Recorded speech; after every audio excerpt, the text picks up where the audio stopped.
Chega na antecipação, Lucas Ramon para tirar dali a face de perna esquerda. A Ponte vem para interceptar. Ela sobrou, atenção para girar pro gol. Girou, Jean Dias, que golaço!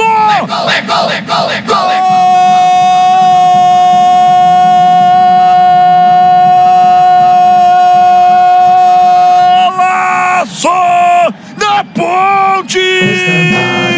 Respaldado, preto e branco é sua cor. Jean Dias, camisa 7!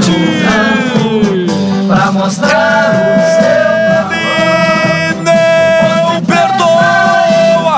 Jean Dias marca pra Ponte o golaço!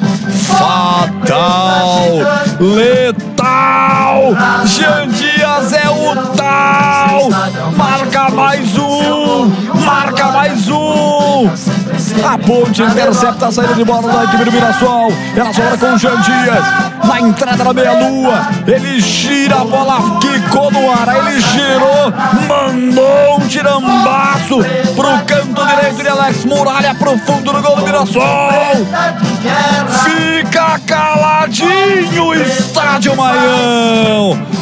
A Ponte tá com tudo nesse Paulistão Sicredi. Macaca ou Mirassol, nada, o que vale é o detalhe com Daí Vladimir. Valeu pela luta da Ponte Preta na recuperação da bola, né? A jogada começou com o Vitor Andrade. Ele ia perdendo, o corte foi feito de forma parcial pela defesa do Mirassol, que cortou pro meio. Léo Oliveira ajeitou de cabeça, o Jean Dias esperou o movimento correto do corpo e o Mirassol empata. Olha aí.